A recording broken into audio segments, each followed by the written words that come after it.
RTM Talk, um espaço de entrevistas sobre os mais variados temas da atualidade. Entra na conversa. Começa agora o RTM Talk. Começa agora o RTM Talk, o programa de entrevistas da RTM Portugal. Eu sou a Ana Margarida e hoje tenho comigo a psicóloga Rebeca Pirola. Para já, é bom dizer aos nossos ouvintes que a Rebeca possui as cidadanias, vamos lá, para ver se toda a gente está atento, brasileira, italiana e americana. Ou seja, a Rebeca cursou a primária no Brasil, a secundária na Inglaterra e ainda fez a high school numa escola americana em Portugal. Isto aqui é que ainda mais interessante. Ao todo, já morou em 4 países, mas também em 11 sítios diferentes.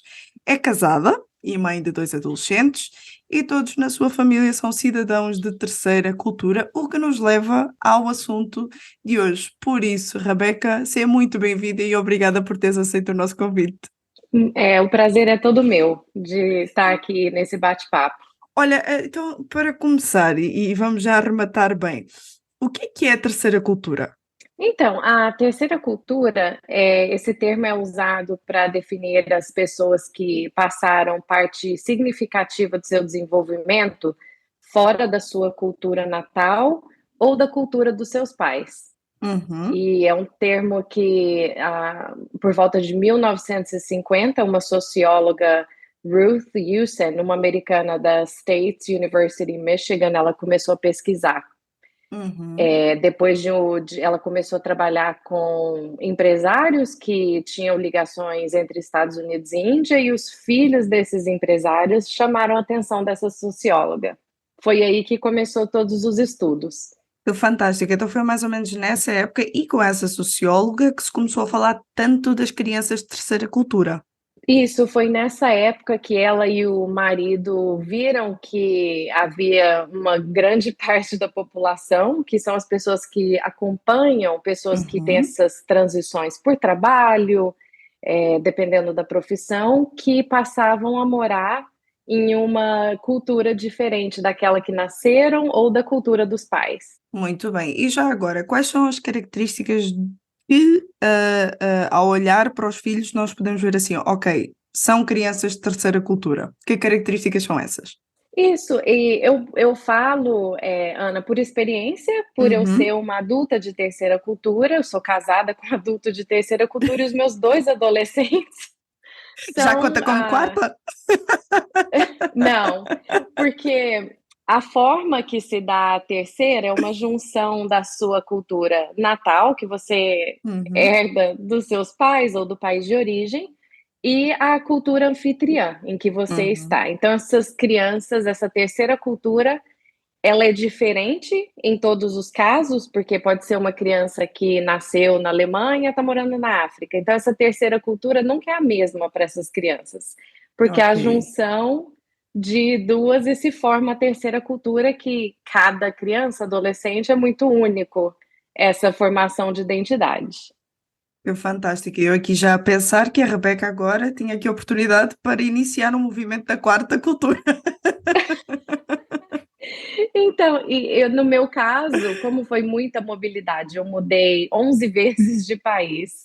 Eu falo que cada criança, adulto de terceira cultura, tem um universo muito próprio, porque as variáveis são muito grandes, de onde viveu, qual a sua cultura de origem. Então, é muito rico as experiências de cada criança e sempre diferentes, né? É interessante estar a falar sobre isso, porque no fundo o mundo está cada vez mais globalizado. Sim. Isso seria alguma coisa a considerar má? Ou será que nós temos também prós e não só contras? Olha, isso que você falou do mundo cada vez mais globalizado é verdade. O último dado da ONU, United Nations, falou que existem 281 milhões de imigrantes no mundo. E dessas pessoas são mais de 31 milhões de dependentes. Então, existe o lado fantástico de ser uma criança, um adulto de terceira cultura, mas existem os desafios também. E o que eu mais gosto é de conversar sobre o tema para ajudar os pais a entenderem os filhos de terceira cultura, porque os desafios, eles existem. E no caso, quais seriam esses desafios? Um dos pontos mais importantes é o senso de pertencimento. Quem eu Uhum, sou, onde estou, para onde eu vou. Porque a criança de terceira cultura, ela pertence a essas culturas, mas ela não tem domínio total sobre essas culturas. Às vezes é difícil para a criança, para o adolescente, saber o que é esperado do comportamento dele, tanto na cultura anfitriã quanto pelos pais. uhum, E nós vemos que normalmente qualquer família já existe aquele intervalo geracional. Quando você coloca uma dificuldade cultural, é um desafio ainda maior para os pais conectarem, entenderem os filhos, para os filhos entenderem os pais.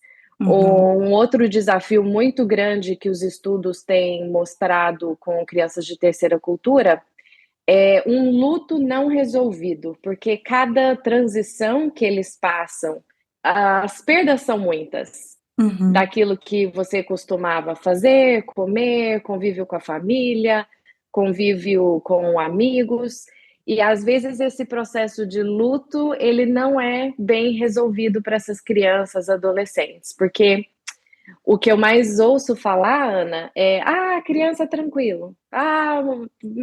O problema é o menor com a criança porque adapta rápido, mas na verdade a criança, na forma dela, está processando todas essas transições, entendeu? Uhum. E para além disso, caso esse luto ele não esteja bem resolvido, será que existe um certo receio por parte dos pais que a criança perca a sua identidade ou nem consiga chegar a formá-la? Sim, o que eu vejo em muitos casos, os pais não entendem o que está acontecendo com os filhos, porque não tem a capacidade de se colocar no lugar dessa criança adolescente. Por quê? Um adulto, quando ele muda para uma nova cultura e ele já tem a própria cultura formada, Uhum, ele é um observador da cultura. Ele vai, lógico, assimilar muita coisa da cultura, mas ele observa. Enquanto a criança e o adolescente, ele vai ter que assimilar aquela cultura. Ele vai para a escola, os amigos dele vão ser daquela cultura. Então, surge essa dificuldade dos pais entenderem por que que os filhos estão agindo de forma diferente, costumes, às vezes tem a questão da língua também, que a criança uhum. assimila, se torna fluente, e para os adultos geralmente é um processo mais lento. Então, eu vejo essa dificuldade dos pais de conseguirem compreender os desafios, o lado bom e o lado desafiador de uma criança adolescente de terceira cultura. É muito interessante, Rebeca, estar a falar sobre isso, porque eu agora estou-me a lembrar, da época em que eu estava na escola, bem pequenininha, e quando eu entrei para a primária, eu lembro-me que foi a primeira época em que chegou uma grande comunidade brasileira aqui em Portugal. E eu percebi, e hoje eu ainda mantenho muitos amigos desde essa época, eu percebi que as crianças que estudaram comigo, por estarem bem fresquinhas, serem, lá está, crianças de terceira cultura, estavam muito mais adaptadas e hoje em dia estão muito mais adaptadas ao país do que propriamente ainda os pais, e já estamos a falar que já passaram quase 20 anos. E por isso eu pergunto, qual é que é também a importância para essas crianças manterem contacto com a cultura dos pais? E qual é que é a importância dos pais em deixar a criança livre na nova cultura? Isso, tem que existir um equilíbrio nisso aí. Falando Uhum, um pouco do meu exemplo, o meu objetivo, por eu ter crescido como uma criança de terceira cultura, eu tive ferramentas que eu pude ajudar os meus dois filhos, que eles têm 15 e 17 anos, já passaram a maior parte da vida deles nos Estados Unidos e nasceram no Brasil. O meu objetivo sempre foi que eles navegassem bem nas duas culturas, tanto na uhum. brasileira quanto na americana. E eu queria que eles tivessem orgulho das duas nacionalidades. No caso deles, são três que a gente ainda coloca o aspecto da Europa, né? Que teve muita Sim. influência na minha terceira cultura. Mas eu sempre quis que eles navegassem bem. E quando eu falo isso, para você assimilar bem uma cultura, você tem que conhecê-la, seja a língua, seja a história.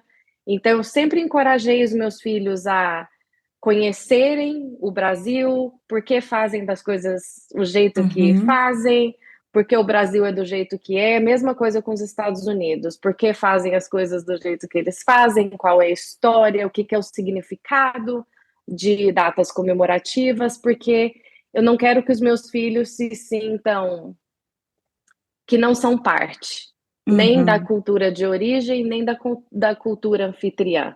Então tem que ter muita sabedoria nesse processo para ajudar os filhos e não evitar que eles se sintam culpados da assimilação da cultura anfitriã, que é muito diferente. Que fantástico. E já agora, quando acontece um episódio que é os pais tomam uma decisão, já não vão ficar mais naquele país e tomam a decisão de sair e voltar para o seu país de origem, como é que ficam essas crianças? Olha, eu falo, como eu citei, o luto não resolvido, que geralmente gera consequências para um adulto de terceira cultura, onde os números das pesquisas mostram uma incidência muito alta de depressão, ansiedade. Um ponto que eu sempre falo para os pais, para apoiar os seus filhos, é ouvi-los sem julgamentos. Porque, como eu disse, os pais podem não entender o que está se passando no coração de uma criança, um adolescente que está passando por uma transição, mas o importante é estar atento e ouvir, não cair no erro de você tem que ir, ponto final, você vai adaptar, você vai fazer amigos, vai ficar tudo bem no final das contas, mas existe o processo de assimilação. Então, ouvir e poder responder às preocupações, por mínimas que elas sejam. Quando nós mudamos para os Estados Unidos, o meu filho, ele tinha 7 anos e ele tinha um boneco do Toy Story. E eu lembro que a gente estava organizando a mudança e ele ficou atrás de mim. Mãe, o Woody vai? Eu vou poder levar o Woody? O Woody vai? E eu poderia olhar e falar assim, nossa, Davi, tanta preocupação, você está preocupado com o boneco. Mas não, eu vi que por trás daquela pequena ansiedade se o boneco iria, havia muito mais. Porque para ele era muita novidade. E eu sentei, olhei nos olhos dele e fui perguntando, qual a sua preocupação? Qual outro brinquedo você quer levar? Woody, e se tornou uma conversa muito mais profunda, que foi muito além de mãe, eu posso levar o Woody, mãe, eu posso levar o Woody. Mas Exato. como criança, era a forma que ele estava expressando a ansiedade, a preocupação dele, que é normal da transição. Então, ouvir atentamente é muito importante. Fantástico, porque era exatamente isso que eu estava aqui a pensar, é essa diferença, porque há aqui várias coisas implicadas, que é, em primeiro lugar, estamos a falar de educação de filhos, em segundo lugar, estamos a falar de uma mudança drástica, normalmente visando sempre a melhoria financeira da família, os planos futuros e por aí. E em terceiro lugar, estamos aqui a falar de diferentes gerações também, em que cada um vai assimilar de maneira diferente, então não é assim tão fácil quanto parece. Não é, eu digo que é mais uma camada de complexidade no relacionamento dos pais com filhos. E eu já tive pais, através de aulas que eu dei sobre terceira cultura, pais que me falaram, Rebeca, tudo que você está falando eu vejo no meu filho e eu nunca tinha ouvido esse conceito, eu nunca pude entender o porquê dos questionamentos. Então isso é muito rico, a informação ela dá para a gente as ferramentas para você poder combater o que poderia gerar muito problema no futuro, muita questão no futuro. Então quanto mais conhecimento a gente tem para ajudar as crianças, jovens de terceira cultura, melhor, porque infelizmente, principalmente na língua portuguesa, é um conceito que não é muito falado, divulgado, porque eu diria que 90% do material, e são materiais riquíssimos acadêmicos de pesquisa, estão em inglês, entendeu? Entendi, sim. E eu não posso deixar de fazer esta pergunta, vai ser a nossa penúltima pergunta, que é a questão. Eu acho que os filhos de terceira cultura acabam por ser bastante beneficiados por estarem, vamos lá ver se eu me faço explicar, mais expostos ao mundo. E quando eu digo isso, Sim. é na questão da diversidade. Parece que são mais maleáveis. Ou estou errada? Não, você não está errada, Ana. Uma das características positivas de a criança, adolescente de terceira cultura, ele é a adaptabilidade. Eles se adaptam muito fácil. E eles têm uma visão de mundo expandida. Eles se tornam muito mais abertos, eles desenvolvem uma inteligência cultural fantástica. Nós estamos no Brasil agora de férias, e os meus filhos nós estamos no Rio de Janeiro, estavam na praia, eles falam espanhol com o que está do lado, ouviu inglês, eles já começam a falar inglês, eu moro na... A forma que eles se identificam com os nativos, os brasileiros, os estrangeiros, é de forma muito natural. Você vê que é parte da identidade deles, são camaleões. Eu acho isso fantástico, porque conexão é coisa que não se pode fingir. E eles fazem isso muito facilmente. E a visão de mundo expandida que eu falo, os meus filhos, meu marido, nós não vemos dificuldade, barreira para viajar e conectar com outra cultura, e isso é riquíssimo, a adaptabilidade é muito grande. O LinkedIn, que é aquela rede de negócios sociais, eles fizeram uma matéria em 2016 falando por que dar emprego, assim, oferecer o emprego da sua empresa a adultos de terceira cultura, listando essa questão, porque o mundo está cada vez mais globalizado e essas pessoas, elas têm uma visão de mundo bem expandida, entendeu? Para negócios, para tudo. Que fantástico. E já agora, para terminar em grande, quais são as dicas que poderia dar aos pais, de forma a que eles pudessem melhorar o ambiente para os seus filhos, quando existe essa mudança de país? Eu diria o que eu já mencionei, de ouvir os seus filhos com muita atenção, aquilo que está nas entrelinhas, não tão óbvio, mas está sendo expressado de uma forma ou outra. Muito cuidado com os preconceitos e suposições da cultura anfitriã. Os portugueses são muito fechados. Os americanos são muito frios. Não esqueça que os seus filhos estão adotando e assimilando essa cultura. Provavelmente os meus filhos vão casar, pode ser com um estrangeiro, com um americano, e eu quero deixar na minha casa as portas abertas para essa cultura. Cuidado com criticar, comparar o pior da cultura anfitriã com o melhor do seu país, isso não dá certo, cada cultura é diferente. E o importante é não hesitar em buscar ajuda profissional se for preciso, porque hoje em dia, na população em geral, terceira cultura ou não, as questões dos problemas mentais está muito grande, a depressão, a ansiedade, como essas crianças já têm aquele conflito de pertencimento, existem sinais que pode ser que seja preciso a ajuda de um profissional para ajudar a criança, adolescente ou o adulto a processar. Eu fiz muitos anos de terapia para me ajudar já adulta com essas questões que a terceira cultura trouxe para mim e foi fantástico. Então, às vezes, a ajuda profissional é importante. Sim, senhora. Rebeca, muito obrigada. Foi uma excelente aula que nós recebemos aqui. O prazer foi todo meu. E eu aproveito para informar aos nossos ouvintes também que podem ouvir não só o RTM Talk, mas também outros programas a partir da nossa web rádio, mas também a partir das plataformas como, por exemplo, Spotify, Google Podcast e também Apple Podcast. E assim termina mais um RTM Talk. Eu sou a Ana Margarida e este foi mais um programa de entrevistas da RTM Portugal. RTM Talk, um espaço de entrevistas sobre os mais variados temas da atualidade, na emissão online e nas principais plataformas digitais.